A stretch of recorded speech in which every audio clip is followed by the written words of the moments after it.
آسمان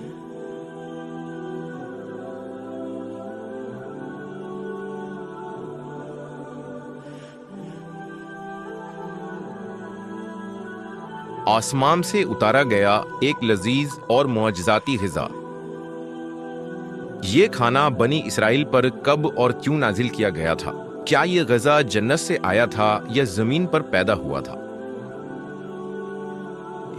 بنی اسرائیل نے ایسی کیا نافرمانی کی تھی کہ اس کا اثر آج تک ہر طرح کے کھانے میں موجود ہے؟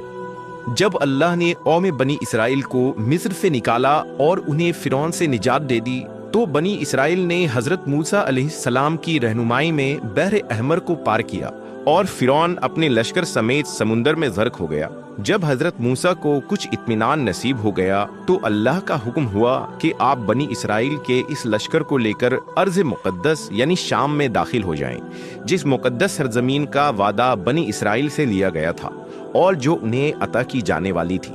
لیکن اس وقت ارض مقدس پر قوم عمالقہ کا قبضہ تھا، جو بدترین کفار تھے اور بہت طاقتور، جنگجو اور نہایت ہی ظالم لوگ تھے۔ حضرت موسیٰ علیہ السلام بنی اسرائیل کو ہمراہ لے کر عمالقہ سے جنگ کے لیے روانہ ہوئے، جن کی تعداد 6 لاکھ تھی۔ لیکن جب یہ لوگ ارض مقدس کے قریب پہنچے تو ان کے دل میں خوف طاری ہو گئی اور بزدلی پیدا ہوئی۔ انہوں نے حضرت موسیٰ سے کہا، اس شہر میں جبارین ہیں جو بہت زور آور اور زبردست ہیں، لہذا جب تک یہ لوگ اس شہر میں رہیں گے ہم ہرگز وہاں داخل نہ ہوں گے۔ یہاں تک کہ بنی اسرائیل نے حضرت موسیٰ سے یہ کہہ دیا کہ اے موسیٰ، آپ اور آپ کا خدا جا کر اس زبردست قوم سے جنگ کریں، ہم تو یہیں بیٹھے رہیں گے۔ ان کے اس رویے سے حضرت موسیٰ کو بہت صدمہ ہوا، لہذا اللہ نے انہیں یہ سزا دی کہ جس وادی میں انہوں نے پڑاؤ ڈالا تھا وہاں 40 سالوں تک وہ بھٹکتے رہے مگر اس میدان سے باہر نہ نکل سکے۔ اس میدان کا نام میدان تیہ تھا، جو 27 میل کے رقبے پر مشتمل تھا۔ روایت ہے کہ بنی اسرائیل کے لوگ سامان اٹھا کر سارا دن چلنے کے بعد رات ایک جگہ پر پہنچتے اور جب صبح ہوتی تو وہ وہیں موجود ہوتے جہاں سے وہ چلے تھے۔ لہذا اب بنی اسرائیل اس میدان میں پھنس چکے تھے اور ایک ہفتے میں سب کا سامان ختم ہو گیا تو ساری کی ساری قوم توبہ و استغفار کرنے لگی اور معافیاں مانگنے لگی۔ میدان تیہ میں ہونے والے اس سخت امتحان اور مشکلات کو دیکھ کر حضرت موسیٰ علیہ السلام کو اپنی قوم پر رحم آیا۔ آپ نے اللہ کی بارگاہ میں ان کے لیے دعا کی، لہذا اللہ نے بنی اسرائیل کے لیے اس میدان میں بے شمار عطائیں اور نعمتیں نازل فرمائیں۔ جب بنی اسرائیل کو پیاس کی شدت محسوس ہوئی تو حضرت موسیٰ نے اللہ کے حکم سے اپنا عصا ایک چٹان پر مارا تو اس چٹان سے بنی اسرائیل کے 12 قبیلے کے لیے 12 چشمے جاری ہو گئے۔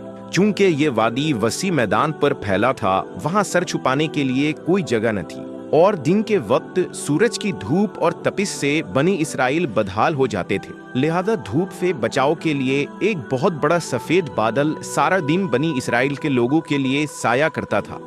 اس کے علاوہ رات میں میدان کے بیچوں بیچ ایک چمکدار ستون اترتا تھا جس کی روشنی میں وہ لوگ کام کاج کرتے۔ اس کے علاوہ بھی اللہ نے ان پر بہت سی عنایتیں کی تھی۔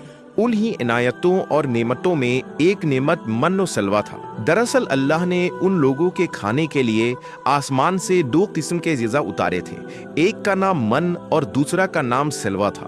من شہد جیسی میٹھی غذا تھی۔ انجیل کے کتاب خروج میں لکھا ہے کہ جب وہ شبنم سوکھ گئی تو انہوں نے دیکھا کہ میدان میں چھوٹی چھوٹی گول چیز پڑی ہے جیسا کہ پالے کے دانے ہوتے ہیں۔ بنی اسرائیل اسے دیکھ کر کہنے لگے، من یعنی یہ کیا ہے؟